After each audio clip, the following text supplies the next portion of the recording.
बिस्मिल्लाहिर्रहमानिर्रहीम। अस्सलाम वालेकुम दोस्तों, मैं Israr benefits for all peoples YouTube channel में आपका फिर से एक बार स्वागत है। दोस्तों आज का फिर एक टॉपिक है कि फ्रीज आपका आइस ऊपर जमाने लग जाता है फ्रीज़र के अंदर और नीचे के कंपार्टमेंट में ठंडा नहीं करता है, हवा नहीं आती है और सारा सामान ख़राब हो जाता है, बदबू आने लग जाती है। तो बने रहे मेरे साथ, देखते रहे इस वीडियो को कैसे हम ठीक करेंगे और क्या क्या करेंगे। एक वीडियो पहले भी बनाया था, वो लंबी वीडियो हो गई थी, तो उसे भी आप देख सकते हैं, लेकिन इसमें मैं शॉर्टकट बताऊंगा। तो देखिए, सबसे पहले आप ये मैंने खोल दिया है। खोलना ये सब कैसे खोला जाता है ये मैंने अपने पिछले 3 साल पहले वीडियो बनाया था, उसमें बता रखा हूँ, वो जा करके आप देख लीजिएगा। और यहाँ से ये खोलकर मैंने ये क्लिप से बाहर निकाल दिया है यहाँ से, और निकालने के बाद में अब ये आइस आप देख सकते हैं, चारों तरफ ये पूरा आइस ही आइस जमा हुआ है, जिसकी वजह से ये प्रॉब्लम आती है। और बार बार आप लोग देखते हैं कि ये आप मेल्ट कर देते हैं आइस को, और उसके बाद फिर 1 हफ्ता या 10 दिन के बाद फिर ये बर्फ़ इसके अंदर आइस जम जाता है। तो बार बार ये प्रॉब्लम क्यों आता है ये वीडियो के एंड में बताऊंगा, देखते रहें वीडियो को। तो देखिए, हम इसमें गर्म पानी डालेंगे। अब देखिए, मैंने ये गर्म पानी लिया, ये देखिए ये गर्म पानी लिया, और इसके ऊपर आराम से हम थोड़ा थोड़ा ऐसे गिराते जाएंगे। ये देखिए ये मेल्ट होता जाएगा, ये देख रहे हैं मेल्ट हो रहा है। ये देखिए ये मेल्ट हो रहा है। इसके ऊपर ऐसे ऐसे गिराएंगे। और एक चीज़ का आप ध्यान रखेंगे, इस यहाँ पर पानी के छींटे ना जाए, नहीं तो ये शॉर्ट हो सकता है बाद में। तो क्योंकि वो इलेक्ट्रिक चीज़ है, तो उससे आपको पानी से उसको बचाना है। ये देखिए ये ऐसे ऐसे पानी आप डालेंगे और ये पूरा धीरे धीरे ये मेल्ट होता जाएगा। ये सारा आइस, ये देखिए इतना ये आइस इतना ना मेल्ट हो जाएगा कि यहाँ तो मेल्ट हो जाएगा, सब क्लियर हो जाएगा। लेकिन एक काम और करना है दोस्तों। ये देखिए जो आइस है, ये सारा आइस मेल्ट होने के बाद में, और जब ये मेल्ट नहीं हुआ रहता है, सारा आइस इसमें भर जाता है, तो यहाँ जो इसके ये सुराख देख रहे हैं, यहाँ से हवा पास होना बंद हो जाता है। तो इसलिए नीचे का कंपार्टमेंट ठंडा नहीं करता है और ऊपर भी कम हवा आती है। तो ये सारा आइस को हम पहले मेल्ट कर लेंगे, फिर आपको दिखाते हैं बैक साइड। इसमें से पानी गिरना चाहिए, जब तक पानी बैक साइड नहीं गिरेगा तब तक आप यूँ समझिए कि यहाँ तो आइस आपने मेल्ट कर दिया, लेकिन यहाँ ये देख रहे हैं सुराख, इसके अंदर से एक लाइन बैक साइड को गई हुई है। जो जब फ्रिज बंद होता है 20-25 मिनट के लिए, तो उस वक्त हीटर चालू हो जाता है, और वो हीटर इस आइस को मेल्ट करता है, और फिर इसके थ्रू यहाँ से पाइप के थ्रू पानी बैक साइड में गिर जाता है। जो कि अगर नहीं गिर रहा है तो समझिए अभी भी इसका पाइपलाइन जाम है। तो उसको कैसे खोलेंगे वो भी बता रहा हूँ मैं। दोस्तों एक चीज़ का और ध्यान रखना है आपने, ये जो आप देख रहे हैं पाइपलाइन, जो गैस इसके अंदर दौड़ता है, इसमें कहीं भी पेचकस या कोई चीज़ टच ना हो जाए। अगर इसमें ये एल्युमिनियम होता है, मामूली सा सुराख भी हो गया तो आपको लेने के देना पड़ जाएगा, ख़राब हो जाएगा पूरा फ्रिज। इसलिए आप इसमें कोई चीज़ टच ना करें, और ये पाइप में कहीं भी आप किसी चीज़ का पेचकस या किसी चीज़ से ना मारें, और ना ही आइस को पेचकस से छुड़ाने की भी कोशिश ना करें। आप इसमें गर्म पानी से ही इसको छुड़ाएं। ये देखिए जैसे मैं दिखा रहा हूँ आपको, गर्म पानी, ये गर्म पानी ही डाल करके और ऐसे ऐसे करके आइस को मेल्ट करना है। और इसके अंदर जब ये सारा आइस मेल्ट हो जाए तो मैं आपको बैक साइड दिखाता हूँ। ये देखिए यहाँ पे ये जो बैक साइड में पोर्ट है इसका, देखिए इसमें पानी गिर रहा है, आप देख सकते हैं। तो इस तरह से पानी, ये पाइपलाइन है, वहीं से ऊपर से होते हुए ये पाइपलाइन नीचे आ रहा है। यहाँ ये जो पानी गिर रहा है, तो इस तरह से ये देखिए जैसे ऊपर से हम पानी डाल रहे हैं, तो आइस मेल्ट होने के बाद ये पाइपलाइन से इस तरह से पानी बैक साइड के जो पोर्ट है, ये ड्राई पोर्ट है, जो वाटर पोर्ट है, इसमें पानी ऐसे गिरना चाहिए। अगर लगातार पानी गिरने लगा तो यूँ समझिए कि पाइपलाइन क्लियर हो चुका है और फ्रिज आपका ठीक हो गया है। और इसके बाद जब तक इसमें पानी ना गिरे बैक साइड ये पोर्ट के अंदर, तो समझें कि अभी भी इसका जो पाइपलाइन है वो जाम है। और जब तक पानी ना गिरे आप गर्म पानी ऊपर से डालते रहें, गर्म पानी ऊपर से डालते रहें। जब ये बैक साइड पानी गिरने लगे तो समझें कि हाँ क्लियर हो गया है। और ये सब करने के बावजूद भी अगर बार बार आपका फ्रिज 1 हफ्ते में ऐसा हो जाता है, तो दूसरा क्या काम करना है, उसमें आप देख सकते हैं यहाँ पर एक टाइमर लगा हुआ है। ये देखिए ये एक टाइमर लगा हुआ है, इसके नीचे टाइमर है, वो मैं आपको दिखाता हूँ वो भी बाद में, कि कैसे इसको बदली करेंगे और इससे क्या प्रॉब्लम होती है। ये देखिए दोस्तों, इसका पूरा आइस मेल्ट हो चुका है और ये क्लियर हो चुका है। अब मैं इसको फिटिंग करने का तरीका आपको बता देता हूँ।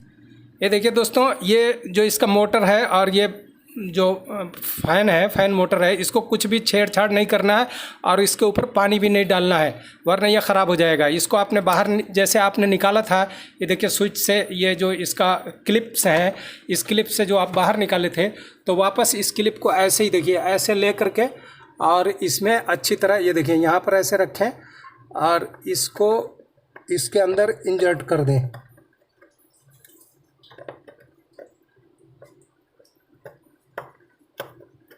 ये देखिए ऐसे आ गया ये, और इसको देखिए पुश कर दें। ये देखिए कटक आवाज़ आई, बैठ गया, और ये पिन इधर से दबा दें। देखिए पानी का वेफर है, मैं थोड़ा कपड़े से इसको साफ़ कर लेता हूँ।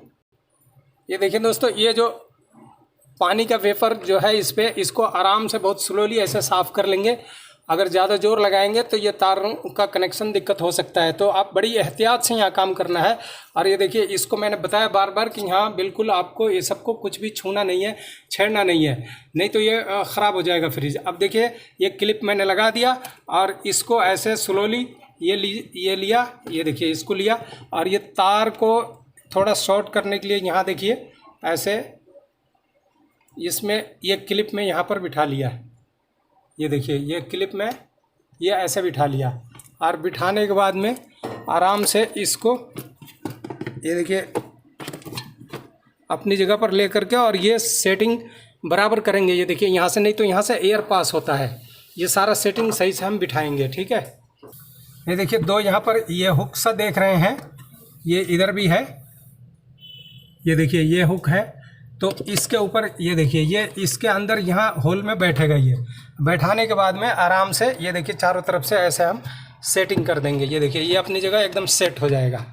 ये देखिए चारों तरफ से ये देखिए ऐसे पुश करके इसको, और ये जो स्पंज इसमें लगा हुआ है ये एयर पास ना हो इसके लिए लगा हुआ है।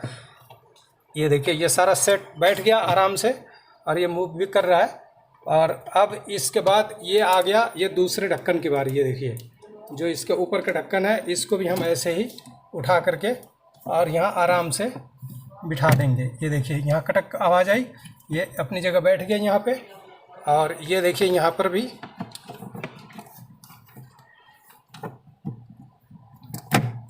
ये देखिए ये बैठ गया आराम से, ये पूरा सेट हो गया। अब यहाँ का एक पेंच है वो मैं लगा देता हूँ। ये देखिए ये पेंच यहाँ पे लग जाएगा, ये पेंच लग गया। और इसकी सेटिंग जो है दोस्तों, ये हमेशा 4 पे रखना है। देखिए 4 पे, चाहे सर्दी हो या गर्मी हो, ठंडी का मौसम हो या गर्मी का मौसम हो, हमेशा 4 पे रखना है। ये अच्छी कूलिंग के लिए, ऊपर भी और नीचे का कंपार्टमेंट में भी। तो इस तरह से ये वीडियो हुआ कंप्लीट। अब बाकी टाइमर की बात रही तो वो मैं आपको दिखाता हूँ। ये देखिए ये इसका स्क्रू के ऊपर का ये कवर है, तो इसको हम ऐसे ही आराम से यहाँ बिठा देंगे और इसको खोलेंगे भी ऐसे ही हल्का सा पेचकस लगा करके। देखिए ऐसे पेचकस लगा करके खोलेंगे तो ये हो गया, इधर हमारा ठीक ठाक हो गया, ठीक है। और ये देखिए ये जो ऊपर का इसका जो ये सपोर्ट है, इसमें ये 2 ग्रिप बने हुए हैं। देखिए 2 ग्रिप बने हुए हैं, ये दोनों अपने ग्रिप में जा करके बैठेंगे। ये देखिए यहाँ स्टैंड पे आ गया, और ये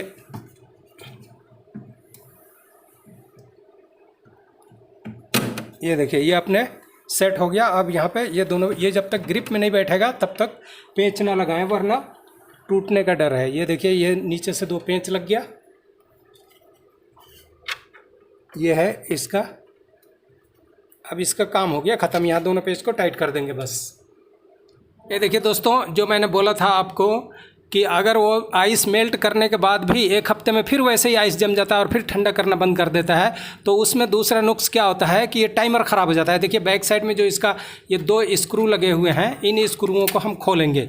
देखिए ये पेचकस से ही खोल लेंगे। 1 मिनट में आपको खोल के दिखाता हूँ।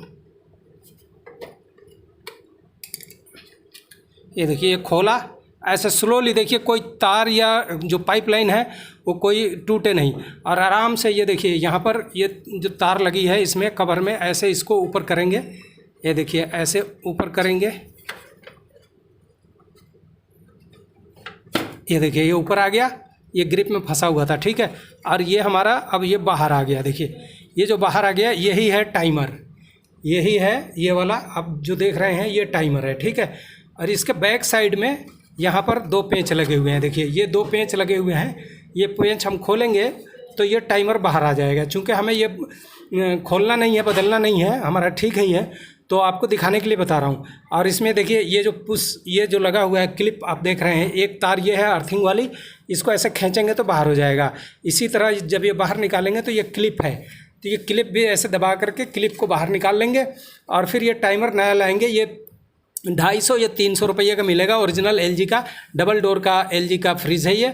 और फिर इस टाइमर को चेंज करेंगे, ये क्लिप ऐसे ही बिठा देंगे, ये बिठा देंगे और ये टाइमर चेंज कर देंगे, तो वो आपका प्रॉब्लम जो है वो सॉल्व हो जाएगा। वो जो बार बार हर हफ्ते में फ्रिज में आइस जम जाता है और फिर वही प्रॉब्लम आ जाता है। तो कुछ लोग कमेंट किए थे कि परमानेंट सोल्यूशन तो नहीं है ये, तो परमानेंट सोल्यूशन के लिए दोस्तों ये टाइमर ज़रूर आप चेंज कर दें, टाइमर चेंज कर दें। इसी से हीटर जो ये इसमें कनेक्शन जो जाता है अपना टाइमिंग जो होता है, तो इसमें से ये हीटर की देखिए हीटर की तार है, तो वो हीटर में करंट देना बंद कर देता है, जिसकी वजह से आइस मेल्ट नहीं हो पाता है। और आइस जब मेल्ट नहीं होता है तो पाइपलाइनों में सारा जाम हो जाता है। तो ये सारा है इसकी कहानी। तो इस तरह से आप इस खाली टाइमर को चेंज करेंगे, कहीं अंदर से हीटर चेंज करने की ज़रूरत नहीं है, कुछ नहीं है। तो आप खाली टाइमर चेंज करेंगे, सारा काम ओके हो जाएगा। ये प्रॉब्लम बार बार आता रहता है। तो इस तरह से दोस्तों ये कुल मिलाकर ये वीडियो आपको कैसा लगा? अच्छा लगा तो इसे लाइक करें, शेयर करें। फिर मिलते हैं अगले वीडियो में, तब तक के लिए आप अपना ख्याल रखें। वीडियो देखने के लिए बहुत बहुत शुक्रिया।